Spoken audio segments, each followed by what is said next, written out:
ici. Okay, hey guys, ça va bien? Yeah, good. Well, good to see you. First, I would like to say to the family and loved ones of Mrs. Amini that my heart and Canadians' hearts are with them in these very difficult circumstances. Mrs. Amini was held under custody of the Iranian regime when she unfortunately died, and therefore we are calling for a full and complete investigation into the regime's actions, and we deserve explanations. Donc, je commencerai en disant premièrement que mes pensées sont avec la famille et les proches de Madame Amini. Madame Amini est une Iranienne qui est malheureusement décédée alors qu'elle était détenue par le régime iranien. Nous demandons une enquête complète et transparente de la part du régime, et sa famille a droit à des réponses. Yep. So wait, I want to tell you why I'm here first, okay? So why am I here? Well, obviously, this is an important time for Canada and also for many countries. My goal is to engage with as many countries as possible, as we're dealing with a world that is facing many crises. And you heard the Secretary General earlier today. Clearly, we are at a critical point. And Canadians back home know that what is happening in the world is having an impact on their own livelihoods. Maybe the question of inflation and the fact that prices are soaring at the pump, or when they go to get their groceries. Or at the same time, they know very well that climate change is affecting also their everyday lives, and certainly the lives of their children. So the leadership we want to show as a country, and as you know, it's been 4 years that the Prime Minister has not led a delegation, is on many points, on many fronts. On my side, definitely the question of Ukraine is front and center. I will be making sure that I raise it with every single of my counterparts, but particularly I'll have a very important G7 meeting tomorrow. And also I'll have a transatlantic dinner with Secretary Blinken and also Secretary General of NATO Stoltenberg on Thursday night. The other also main issue we'll be working on is the question of disinformation. This morning I was with my Dutch counterpart. We both announced that we would be working on the rules of the road regarding basically democracy in a digital age. We need to make sure that social media platforms do more, and that bad actors are held accountable. Because at the end of the day, what we're trying to save is our democracy and our democratic institutions. So as younger foreign ministers, we want to make sure that we bring this generational issue at the forefront. I was just at a meeting with all young foreign ministers. Yes, young means 45 and down and lower, but we had a conversation particularly on the question of disinformation, and Canada will be making sure to show a lot of leadership on this issue. Donc, en français, pour toi Madeleine et tous les autres. Donc, je suis ici pour rencontrer mes homologues de plusieurs pays. On sait que le monde fait face à de nombreuses crises présentement, et le rôle du Canada, c'est de pouvoir créer des ponts avec les différents pays pour amener plus de stabilité et de paix au niveau mondial. Ça fait maintenant 4 ans que le Premier ministre n'a pas dirigé une équipe ministérielle ici à l'ONU. Alors, c'est important qu'on soit là et qu'on puisse être en mode solution. Vous avez entendu le secrétaire général un petit peu plus tôt aujourd'hui. Le monde fait face à un point de bascule et fait face aussi à plusieurs crises au même moment. Alors, on doit nécessairement être en mode solution. De notre côté, pour ma part, les deux exemples de leadership vont être certainement la question de l'Ukraine, s'assurer qu'il y ait une responsabilité de la Russie face à ce qui se passe.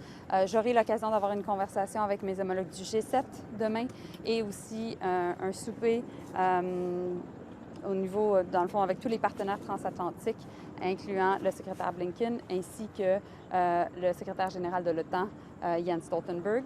Et puis l'autre sujet sur lequel je travaille particulièrement, c'est toute la question de désinformation.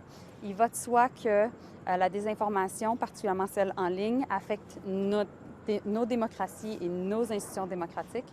De concert avec les Pays-Bas, nous avons annoncé aujourd'hui que nous allons lancer une initiative pour mettre en place les règles du jeu au niveau international pour s'attaquer à la question des informations et s'assurer que les plateformes numériques en fassent davantage.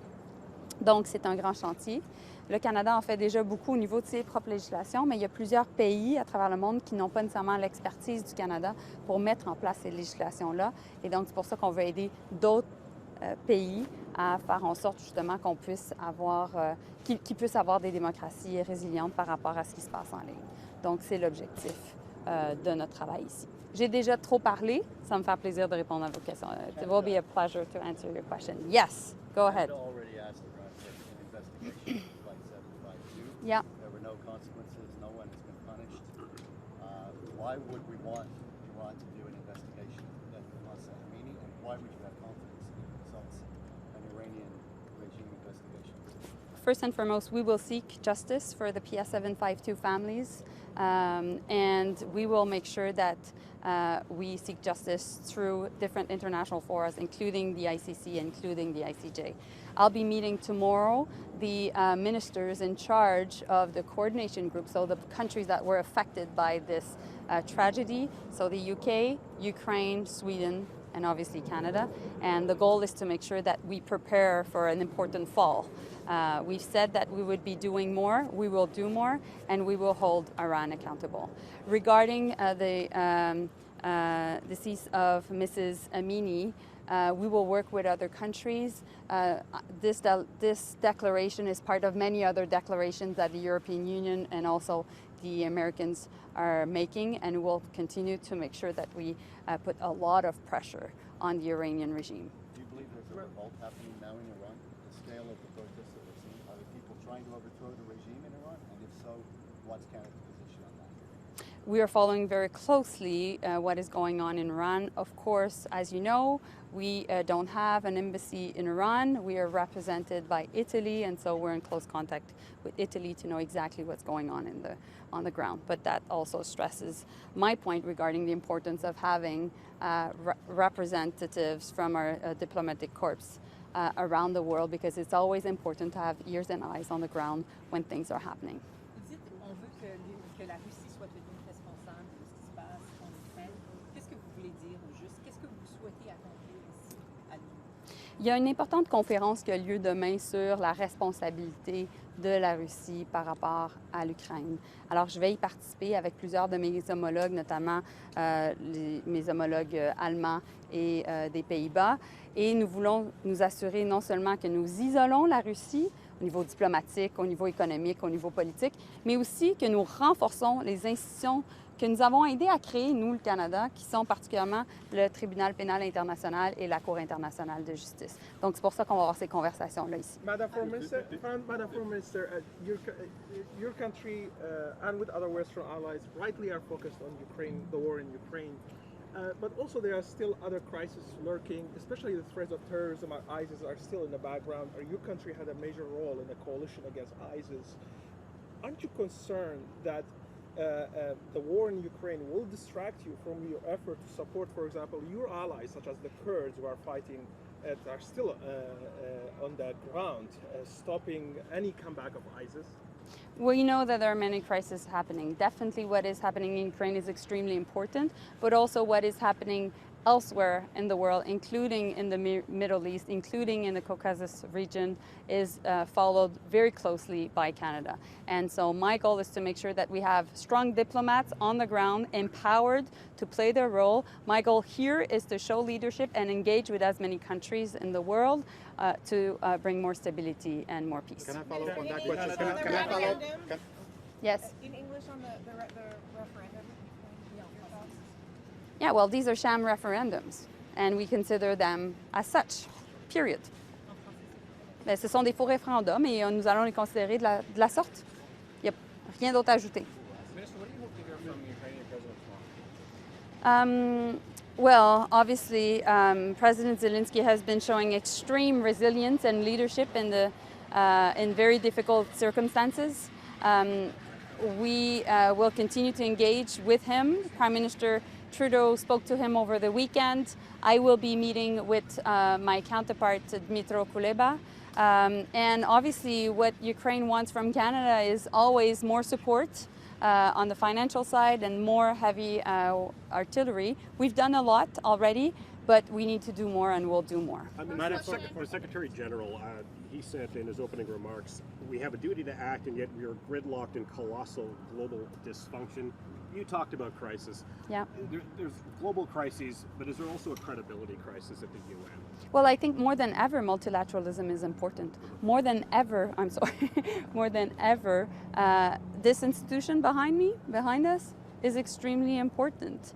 The UN was able to show leadership, particularly on the question of food security, by putting all the parties together and making sure that we were able, from Odessa, to export Ukrainian grains to the global south. This was an example that things are possible and that the UN matters. Now there is way more to do. There is way more to do to bring peace and stability to the world.